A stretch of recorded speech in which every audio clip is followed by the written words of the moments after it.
առաջին հարցը, որի մասին պետք է խոսեմ, թե ինչի իրենից ներկայացնում ընդհանրապես ներկայացվող համակարգերը, որտեղ վստահ եմ, որ այստեղ կան մարդիկ, որոնք ինժեներական կրթություն չունեն եւ գուցե կարիք կա ավելի մանրամասներու, չնայած ասեմ, որ ներկայացվող համակարգերի հետ կապված բոլորը ունեն որոշակի մասնակցություն։ Ուրեմն գաղտնիք չէ, որ այսօր բոլոր բուհերը ներառված են մի շարք միջազգային ծրագրերում, մի շարք Tempus, Erasmus եւ այլն ծրագրերում, եւ այդ բոլորի ծրագրերի նպատակը հիմնականում մեկն է՝ համալսարանների համար հնարավորություն ստեղծել ունենալու միջավայր, որը կնպաստի այս կամ այն ուղղությամբ որակյալ կադրերի պատրաստման գործում, ուսուցման որակի բարձրացման, պրակտիկ փորձի բարձրացման եւ այլն։ Եվ հետևաբար բոլոր համալսարաններն էլ այսօր ինչ-որ տեսլական ունեն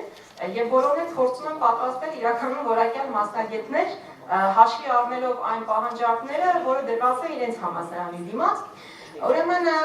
համալսարանը, մեր համալսարանը, Հայաստանի ազգային տեխնիկական համալսարանը այսօր ներառված է մի շարք նմանատիպ պրոյեկտների մեջ եւ այդ պրոյեկտներից մեկը հանդիսանում է Desire պրոյեկտը, որի անվանումը հետեւյալ ձևով է բացվում. Ինովացիոն վիրտուալ մոտեցումների իրականացմամբ ներկայացվող համակարգերի դասընթացի ծրագրի զարգացումը Ուկրաինայում, Վրաստանում եւ Հայաստանում հետազոտության, կրթության եւ արտադրության ինտեգրման համար։ Ահա այս հարցին էլ ուղղված է ծրված ծրագիրը, ծրագիր, որը արդեն աշխատում է 2 տարի, եւ ինչ հետազոտություններ են կատարված այս ծրագրի շրջանակներում եւ ինչպիսի գործառույթներ են իրականացված։ Ուրեմն սկզբից կուզենամ խոսել, թե ինչ են ընդհանրապես իրենցից ներկայացնում ներկայացվող համակարգերը։ Իրականում ներկայացվող համակարգերը այսօր այն ամենն է, ինչ որ շրջապատում է մեզ։ Ուղղակի ժամանակակից տեխնիկայի զարգացման արագ փուլում այդ համակարգերը բարդանում են, համակարգերը գնալով մեծանում են եւ անհրաժեշտություն է առաջանում նման համակարգերը ղեկավարելու, ծրագրավորելու, ուսումնասիրելու հարցը։ Եվ որի արդյունքում ինչ է ստացվում, մենք ունենք շատ մեծ բարդ համակարգ, բայց այդ համակարգը ինքը նույնպես իրենից բաղկացած է փոքր համակարգերից, որոնք իրենցով առանձին արդեն իսկ ավտոնոմ ղեկավարվող համակարգեր են, եւ հետեւաբար, երբ որ մենք ասում ենք պատրաստել մասնագետներ ներկայացվող համակարգերի ուղղությամբ, ի նկատի ունենք ավելի լայն ոլորտի մասնագետների պատրաստման, որը աշխատելով այդ բարդ համակարգերի հետ արդեն իսկ ենթադրում է, որ կարող է աշխատել այդ բարդ համակարգի բաղկացուցիչ մասերի հետ։ Ուրեմն ծրագրի իրականացման ընթացքում դրվեցին մի քանի հիմնական խնդիրներ, խնդիրները բաժանվեցին ընդհանուր եւ առանձնահատուկ։ Իհարկե, առաջին կարևորագույն խնդիրն էր փոխել ուսման տեսակը, մեթոդը, այսինքն տեսականից դեպի գործնականի։ Մյուսը թիրախ երկրում, որը այս պրոյեկտի դեպքում հանդիսանում են Հայաստանը, Վրաստանը եւ Ուկրաինան, նպաստել բարձրագույն կրթական հաստատությունների եւ բիզնեսի գործատուների արագ ինտեգրացիային եւ ինչպես միշտ նման պրոյեկտների շրջանակներում նպաստել Եվրամիության երկրների միջև եւ թիրախ երկրների միջև համագործակցությանը, կրթության, գիտահետազոտության եւ այդ բնագավառում։ Եվ ավելի առանձնահատուկ խնդիրները, որոնք մանրացվեցին, պատրաստել հստակ ծրագրեր, որոնք ուղղված կլինեն տվյալ խնդրի լուծմանը, մշակել համապատասխանաբար տեխնիկական կրթության դեպքում, այսպես թե այնպես մենք պետք է գործ ունենանք տեխնիկայի հետ, ինչը ենթադրում է հստակ լաբորատորիաներ հագեցված համապատասխան ժամանակակից տեխնիկայով, տրամադրել լաբորատոր ենթակառուցվածքներ, օգտագործել էլեկտրոնային ուսուցման մեթոդները եւ ընդհանրապես փորձել կապ ստեղծել շահառուների մեջ, որովհետեւ փաստացի որպես վերջնաարդյունք ուսանողները ստացել են որակյալ կրթություն, դարել են որակյալ մասնագետներ, դա վերջի վերջո շահառուների գնահատականն է ընդունված ուսանողները այն քանակով ուսանողների, որոնք ընդունվել են աշխատանքի։ Եվ որպեսզի կարողանանք ծրագիրը ավելի նպատակային զարգացնել, ուրեմն նշեմ նաև այստեղ, որ ծրագիրը իրականացվում է համատեղ ճարտարապետաշինարարական համալսարանի հետ, որովհետև մասնակից կողմերից մեկն էլ նաև հանդիսանում է ճարտարապետաշինարարական համալսարանը եւ փորձարվեց, ոչ միայն փորձարվեց, այլ այսպիսի հետազոտություններ իրականացվեցին, մի հետազոտությունը ուսանողների հարցում արվեց, փորձեց բազել, թե ինչքանով են նրանք ընդհանրապես տեղյակ այդ ներկառուցվող համակարգերի մասին եւ որտեղ դրանք կարող են կիրառություն գտնել։ Երկրորդը դա գործատուների հետազոտություններ, հասկանալու համար, թե ինչպիսին են գործատուների պահանջները եւ ինչպես նաեւ համասարանական ծրագրի վերլուծությունը։ Ուրեմն ուսանողների հարցման արդյունքները շատ հետաքրքիր էին, այստեղ ես փորձել եմ ամփոփել եւ կարճ գրել այն արդյունքները, որոնք ստացվել են։ Հարցին ուսանողներին ասեմ, որ հարցմանը մասնակցել է 100 ուսանող եւ արդյունքները այսպիսին էին։ Հարցին թե գիտեք արդյոք ինչ են իրենցից ներկայացնում ներկառուցվող համակարգերը, կարող եք տեսնել տոկոսային, որ ուսանողների 65%-ը գիտեին ինչ են ներկառուցվող համակարգերը։ 30%-ը տեղյակ էին մասամբ եւ միայն 5%-ը այդ մասին լսում էին ընդհանրապես առաջին անգամ։ Հաջորդ հարցը էլեկտրոնային ուսուցման վերաբերյալ զարմանս եւ ուրախություն մեզ տվեց հետեւյալ արդյունքը, որ բոլոր ուսանողները, որոնք մասնակցում էին հարցմանը, այսօրվա դրությամբ տեղյակ էին, թե ինչ է իրենից ներկայացնում էլեկտրոնային ուսուցումը։ Եթե շարունակենք, մեր հաջորդ հարցը ուղղված էր Moodle համակարգին եւ Moodle համակարգի կիրառմանը ուսման ընթացքում, արդյունքները հետեւյալն էին, որ 60% ուսանողները լսել էին Moodle հարթակի մասին, 40%-ն ընդհանրապես որևէ գաղափար չուներ այդ հարթակի մասին, եւ տեսեք ինչ հետաքրքիր է, նրանցից ոչ մեկը հարցումը երկու որոշակի ժամանակ առաջ էր կատարվել, երբևէ ընդհանրապես չէին կիրառել այդ համակարգը իրենց ուսումնական գործընթացում։ Վիրտուալ լաբորատորիաների հետ կապված այստեղ արդյունքները ավելի լավն էին։ Ուսանողների մեծամասնությունը կիրառել էր վիրտուալ լաբորատորիաները, երևի թե գաղտնիք չի, որ սովետական միության փլուզումից հետո ուսումնական հաստատությունները որոշակի դեպքերում անցան վիրտուալ լաբորատորիաների կիրառմանը, որպեսզի կարողանան լրացնել այդ բացը։ Երևի դրանով էր պայմանավորված հարցման այս արդյունքը։ 20%-ը տեղյակ էին եւ ընդամենը 10%-ն էին, որ երբևէ չէին լսել, թե ինչ են իրենցից ներկայացնում այդ վիրտուալ լաբորատորիաները։ Հեռավար ուսուցման մասին մեր հարցը ստացավ հետեւյալ պատասխանը, որ 70%-ը տեսեք մեծամասնությունը ընդհանրապես նախկինում երբևէ չէին լսել հեռավար այդ remote լաբորատորիա ասած գաղափարի մասին, 30%-ը լսել էին եւ ցավալի փաստ, որ նրանցից որևէ մեկը մինչ օրս չէր կիրառել այդ հեռավար լաբորատորիաները իրենց ուսուցման ընթացքում։ Մյուս հարցը ուղղված էր ուսանողներին այսպիսի կոնտեքստով, դասախոսությունների ժամանակ ձեզ դասավանդողները արդյոք օգտագործում են նորարար տեխնոլոգիաներ եւ մեթոդներ, հարցվածների 50%-ը նշել էին, որ այո, այս կամ այն ձևաչափով նոր տեխնոլոգիաներ օգտագործվում են։ 40-ը փաստել էին այն մասին, որ այդ տեխնոլոգիաները չէին օգտագործում եւ միայն 10%-ներ նշել, որ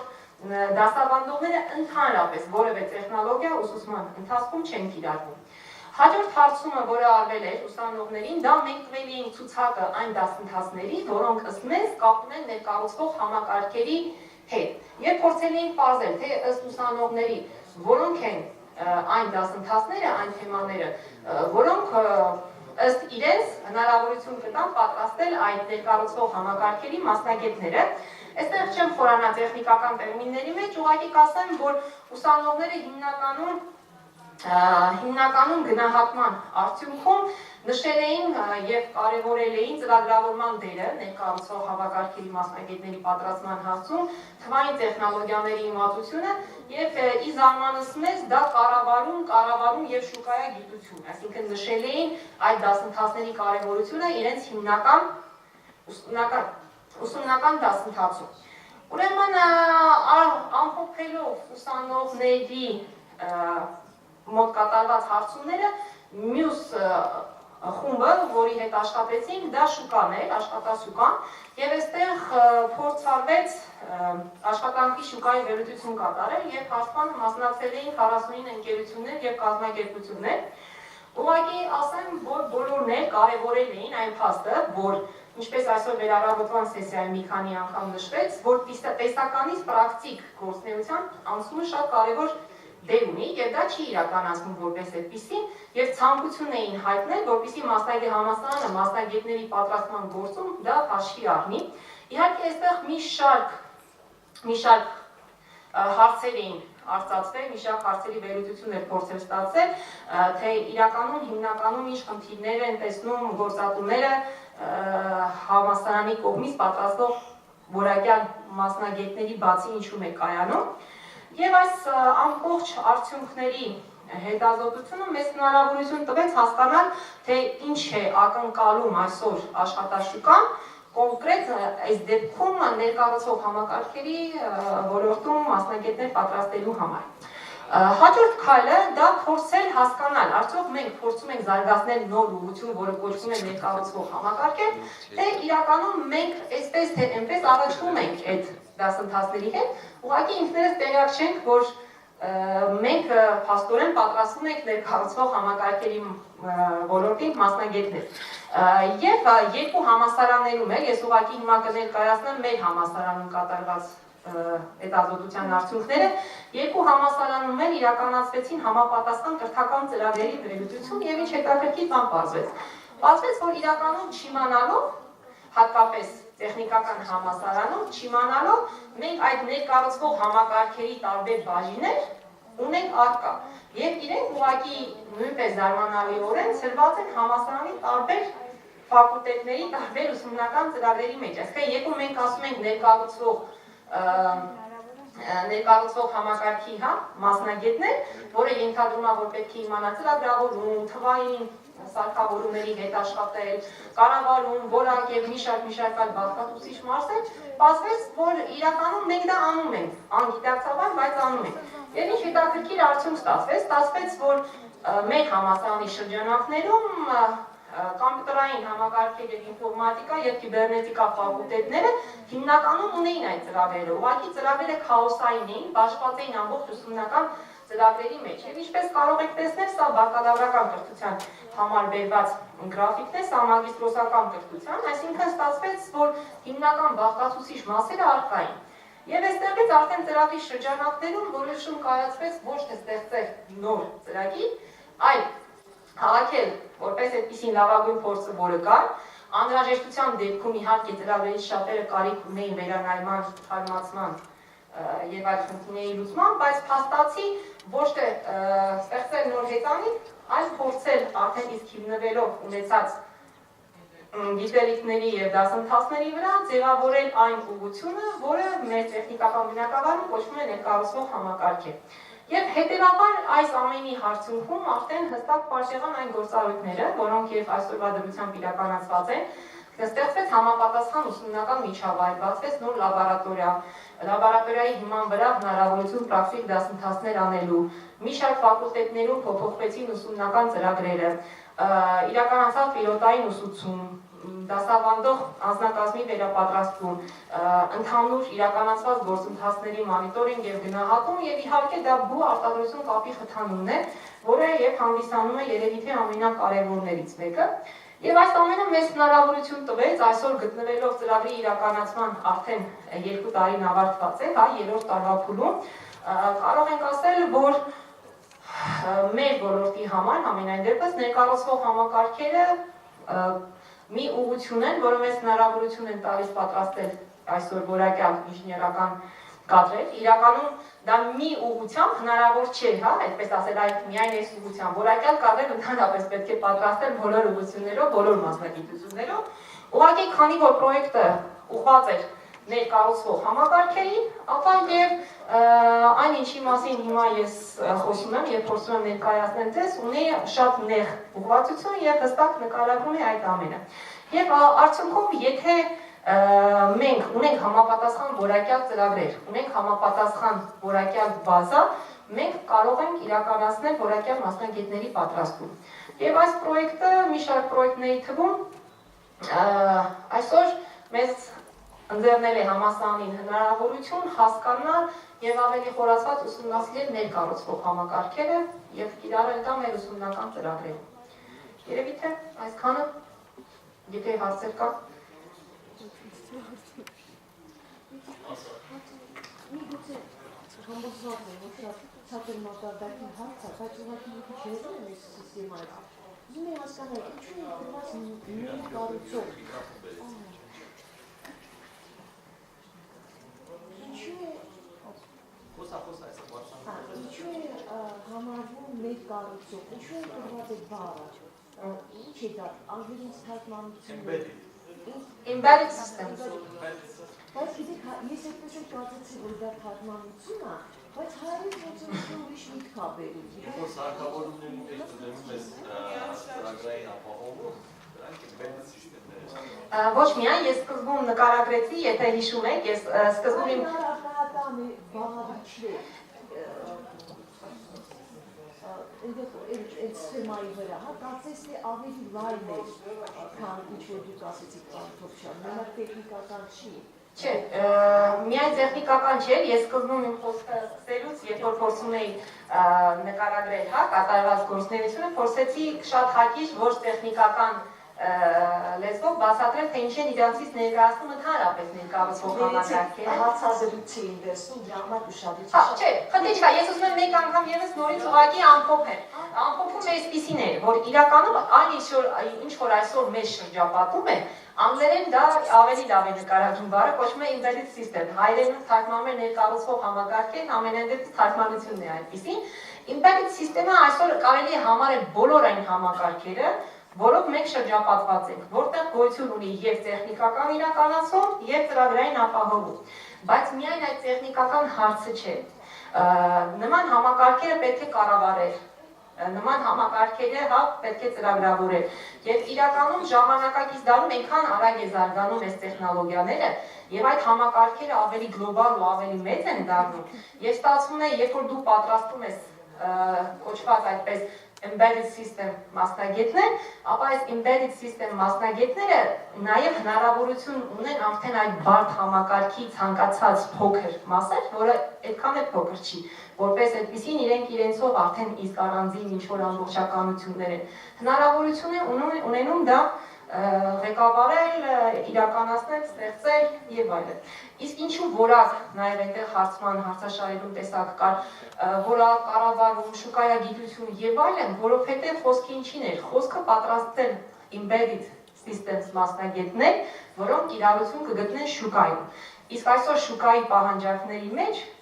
այդ կետերը նույնպես հանդիսանում են շատ կարևոր։ Ունենալ միայն ուսանող, որը ունի տեխնիկական գիտելիքներ, բայց չի կարողանում, օրինակ տարական ինչ-որ բաներ, time management, presentation, չգիտեմ, այլ կարևոր հմտություններ չի տիրապետում, այսօրվա մեր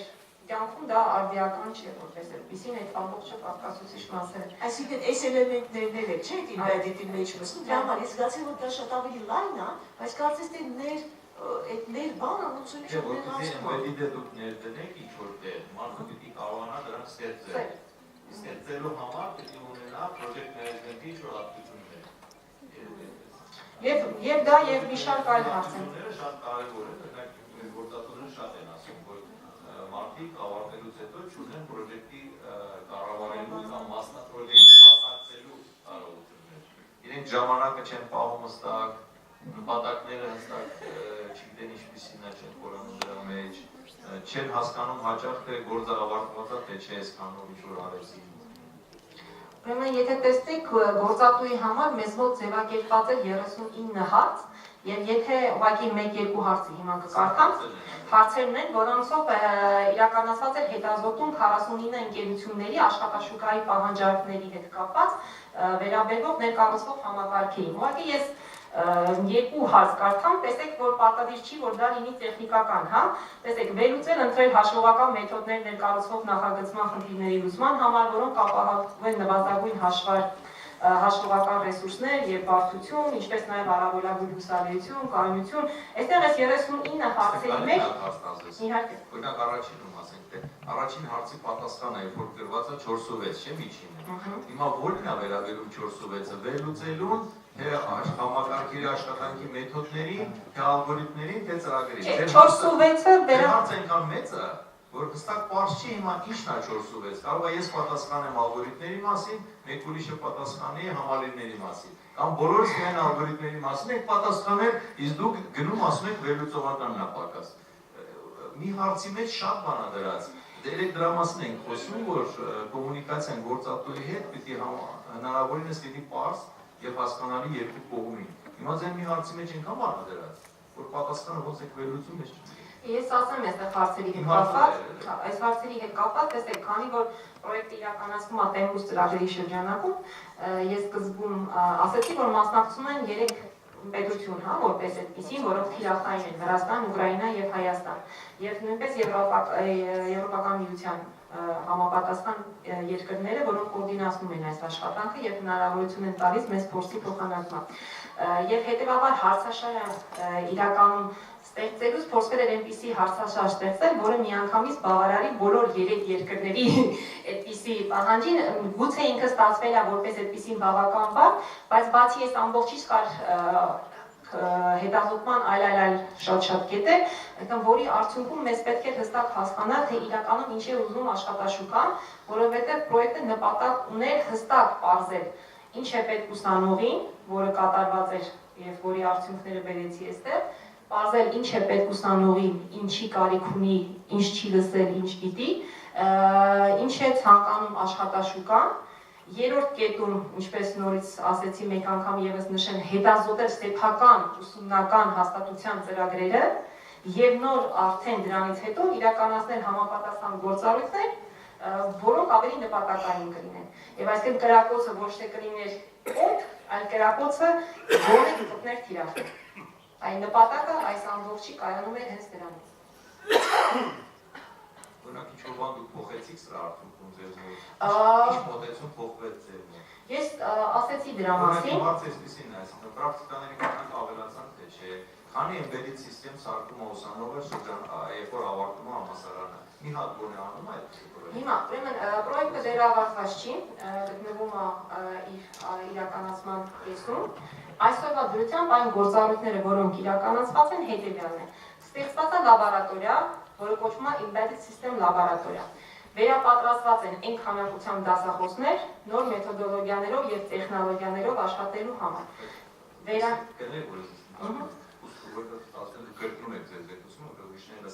Այդ ուսումնական ծրագրերի փոփոխում եւ նոր դասընթացների զարգացում։ Դա Այդ ինչով է արված, ինչն է փոխել ուսումնական ծրագրերը։ Ինչ են փոխել ուսումնական ծրագրերով։ Այստեղ, հա, որպես այդպիսի հստակ որոշվել էր, այսինքն այն մոդուլների, այն դասընթացների շարքը,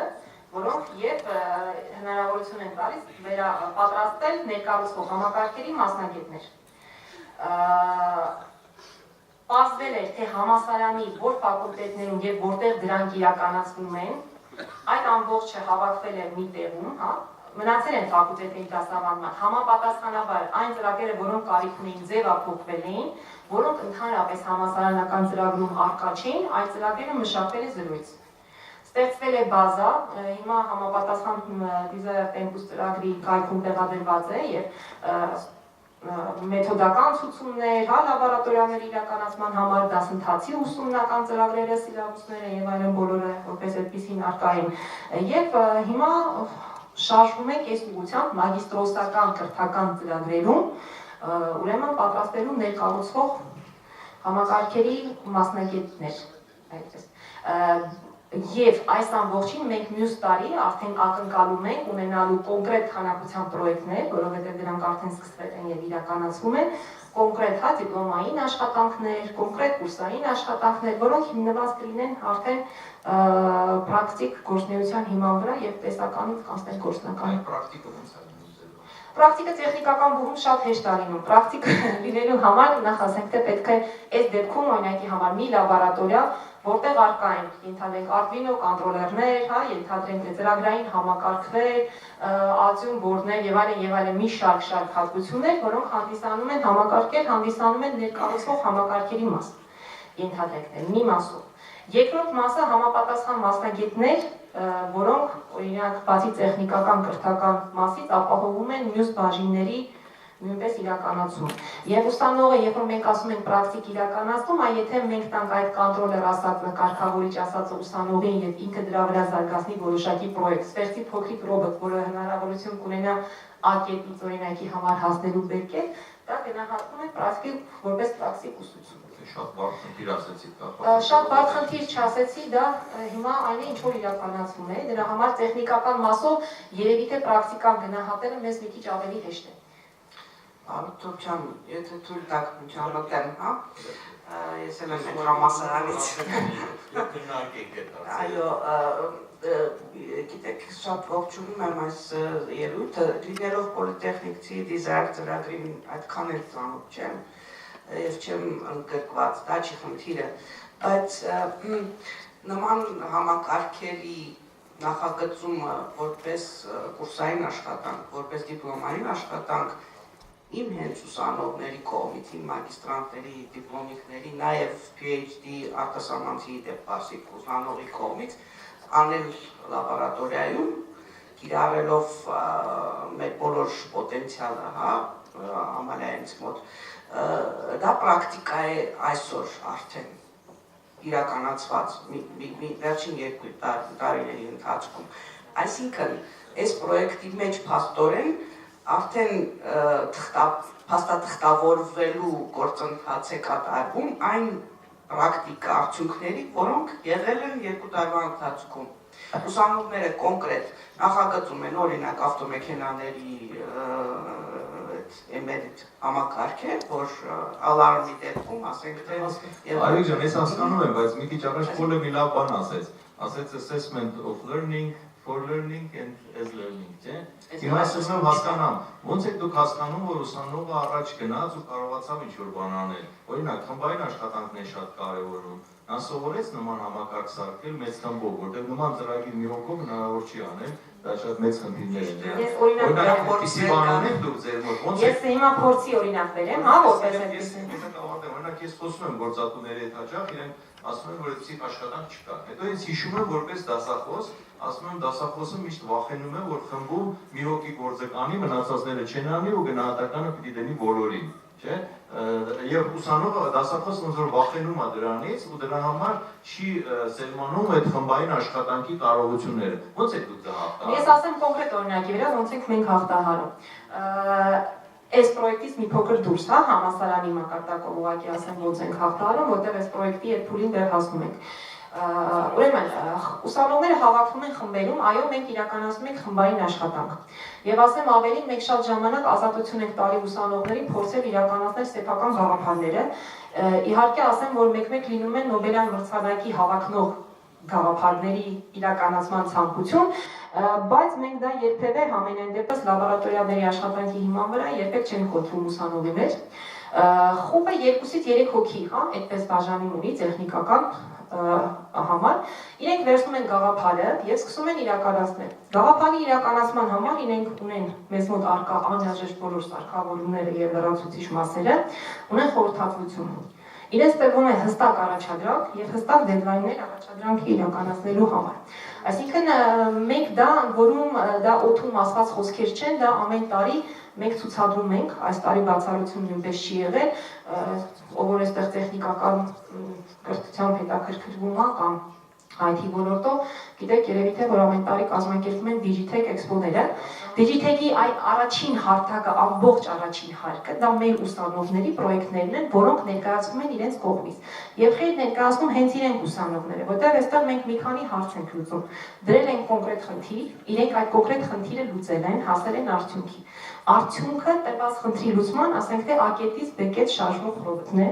Հետո մի շարք միջոցառումների արդյունքում իրենք հնարավորություն ունեն իրենց աշխատանքը ներկայացնելու, պրեզենտացիա անելու եւ մի շարք այլ հմտություններ ծրագրելու համար։ Դա կոչվում է թիմային աշխատանք եւ մեզ մոտ որպես արդյունք։ Բայց հիմա ամենայն դեպս վերջին մի քանի տարում մենք փորձում ենք որպեսզի դա լինի հստակ պրակտիկ, ոչ տեսական, ոչ միայն թղթի վրա, այլ տեխնիկական կրթության համար կոնկրետ ստեղծված համակարգեր։ Մի բան էլ ավելացնեմ, այդ թիմերը եւ օրինակ ես մենակ երկուսը գիտեմ, բայց կան ավելին ուսանողներ եւ դասախոսներ, ասպիրանտներ իրար հետ մասնակցում են ստարտափ կազմակերպությունների ծրագրերին, այս տարի CRDF-ից ամեն ինչ հասկանում եմ, դուք խոսում եք նրա մասին, որտեղ են մասնակցել ինչ են արել, բայց նպատակն է խմբային աշխատանքը սովորել։ Մեզ մոտ նպատակը դա չի, մեզ մոտ նպատակը որակյալ ինժեներ պատրաստելն է, որի մի մասը խմբակային աշխատանք։ Ես ասացի, որ որակյալ ինժեներին գործատուն պատկերացնում է, որ նա կարող է խմբում, պրոյեկտում աշխատել։ Հիմա գործը տվել եք, իրանք մի քանիսով արել են։ Ոնց եք համոզվում, որ ձեր բերեցին ձեր նպատակները խմբային աշխատանքով։ Այս գործը ոչ թե միայն էլեկտրոնիկա սովորելն է, այլ խմբային աշխատանքի կարողություն ձեր բերելը։ Ոնց եք համոզվում, որ իրենք դա ձեր բերեցին։ Ճիշտ եք ասում, Ռոբերտը քայլեց մի տեղից մյուս տեղ, բայց ով որ ստեղծեց, նա դարձավ խմբի անդամ։ Ոնց եք դա գնահատում։ Ինչ եք անում դրա համար։ Ես ասեմ, եթե խմբակային աշխատանք չլինի, պրոյեկտը տեխնիկական կրթության դեպքում ուղղակի չի իրականանա։ Եթե խմբակային աշխատանք չլինի։ Եվ երկրորդ, այս ամբողջին մենք ունենք շարունակություն։ Իրականում ծրագրերը շատ են եւ բավական շատ բան է իրականացվում։ Մենք ունենք մշտական կապ գործատուների հետ։ Եվ դա, ասենք, եթե խմբակային աշխատանքը կամ որևէ պրոյեկտի իրականացում հանդիսացել է առաջին փուլը, երկրորդ փուլում դա հստակ գործատուի կողմից առաջարկվող որոշակի խնդիրների լուծումն է եւ համապատասխան այդ երկու գործատու եւ ուսանողի ինտեգրացիան, որովհետեւ այստեղ նաեւ համասարանը համենայն դեպս մեր փորձում է մի քանի խնդիր լուծել, ուրեմն բերել գործատուին համասարան եւ երկրորդ խնդիրը ուսանողներին փորձել պատրաստել եւ ուղղորդել համապատասխան ոլորտ, որովհետեւ այսօր ոլորտը Հայաստանում զարգացող է, ուղղակի այստեղ նույնպես մի հատ տեխնիկական խնդիր կա, երբ որ մենք ասում ենք IT, պատկերացնում ենք ծրագրավորողներ, իսկ այսօր IT-ն դա մեծ հասկացություն է եւ ինժեներական կրթությունը ինժեներները ընդհանրապես ավելի ամբողջացնում են դա եւ միայն ծրագրավորող, վեբ ծրագրավորողը չէ։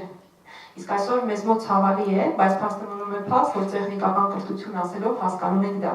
Իսկ այսօր տեխնիկական կրթությունը դա մեքենագետներն են, տրանսպորտի մասնագետներն են, որոնք ղեկավարում են օդային տրանսպորտը, վերգետնյա տրանսպորտները, դրանք կապի մասնագետներն են, դրանք լեռնամետալուրգիական մասնագետներն են, որում ասեմ Հայաստանում այս ոլորտը նույնպես մի հատ հետաքրքիր նկատառում ունի հստակ գործատուներ։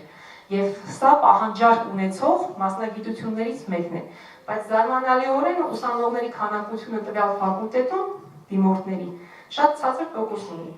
Եվ որը չի արտացոլում իրական պատկերը, որը գոնե կա մեր պետությանը, որովհետև դա աշխատաշուկա է, բավական մեծ եւ միջինից բարձր աշխատավարձերով, բայց համալսարանը չի ունենում դիմորդներ, որովհետև տվյալ մասնագիտությունը Չակերտավոր, այդպես ասենք, մոդայիկ չի համարվում։ Իսկ այդ թվում մոդայիկ են այսօր վեբ ծրագրավորողները, որոնք ամենուր են եւ ցանկացած մասնագետ անգամ լեզվաբան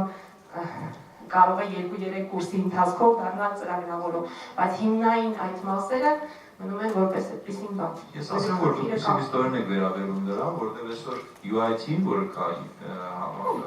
միությունը, իրենք նույնիսկ դպրոցներում ռոբոտ են սարքում եւ այդտեղ մենակ վեբ ծրագրավորում չի եւ երեխաները այսօր ռոբոտներ են սարքում, կարծում եմ իրանք վաղվա դեր ուսանողներ են։ Այստեղ ուղղակի այդպես ասացի, որ ես ինքս նույնպես ներգրաված եմ ձեր ասած ռոբոտաշինության դպրոցականների հետ ծրագրի եւ այլն, դա մեկը մեկին չի խանգարում, ասեմ ավելի դա խստացնում է պահանջները համալսարանի դիմաց, որովհետև ապագա ուսանողը, որը կգա համալսարան, կունենա ավելի մեծ պահանջներ, ավելի մեծ պահանջարկ եւ համալսարանը պատրաստ պետքա լինի։ Գուցե այն ծրագրերը, որոնցով հիմա դասավանդում են, կարիք կունենան մեծ փոփոխությունների, քանի որ արդեն նոր ուսանողները կպահանջեն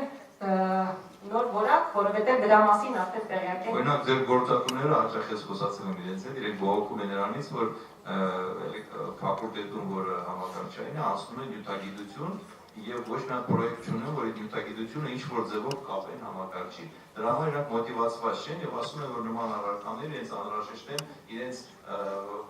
հետաքրքրասիրությունը ապահովելու համար։ Բայց դա նշանակում է, որ մենք ոնց որ թե կրթական ծրագրերում փոխելու անհրաժեշտ բան ունենք, որտեղ այս ձեր ասածը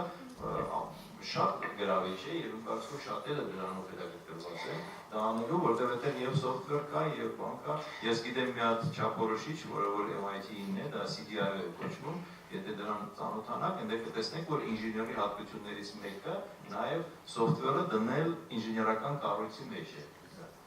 Իրականում կրթության մեջ հիմա ներկայումս գաղտնիք չի, բոլոր համալսարաններում, բոլոր կրթությունն ապահովող մարմիններում կան խնդիրներ, իրականում փորձել միանգամից լուծել բոլոր խնդիրները երևի թե հնարավոր չէ, բայց եթե փորձենք համակարգենք այդ խնդիրները եւ այդ խնդիրները քարալ լուծենք, գուցե ինչ-որ մի բանի կհասնենք, որտեղ շատ ժամանակ մենք այսպիսի իդեալական խնդիր ենք դնում, փորձել լուծել ամեն ինչը եւ ստանալ ամեն ինչը միանգամից, իսկ արդյունքում հակառակ ազդեցությունն ու հակառակ էֆեկտն ենք ունենում ընդհանրապես։ Այսինքն գուցե փորձենք շարժել փոքր քայլերով, այսինքն իրականացնել մի փոքր գնալ առաջ, իրականացնել հաջորդը, այլ ոչ թե փորձել փոխել աշխարհը միանգամից, մանավանդ որ դա հավատացեք ինձ համարյա իրական է, չնայած դրա ցանկությունը կա, բայց գոնե փոքր քայլերով դա իրականացնել։ Ես ուղղակի կուզենամ շարունակության վրա իմ փորձից շատ հետաքրքիր ձեզ օրինակ բերել, երբ որ ստեղծվեցին արդեն բանից էս ամբողջից դուրս Հայաստանի ազգային ճարտարագիտական լաբորատորիաները 4 հարկ, պատկերացրեք, հարկ 1 գիտահետազոտական, ուսումնական, կարիք կար այդ ամբողջը ներառելու համալսարանական ծրագրերի մեջ։ Պատկերացրեք, դա հստակ մոտեցում էր եւ ինչքան բարդ էր, եւ մինչեւ այսօր չնայած մի քանի տարի գործում են կամ մեծ քանակ աշխատանք կատարելու, որովհետեւ փոխել ամեն ինչ ու միանգամից դա հնարավոր չէ։ Եվ կա նաեւ երկրորդ մոտեցումը, գուցե պետք չի ամեն ինչ փոխել։ Գուցե փորձենք հասկանալ, թե եղածից ինչն է օգտակար,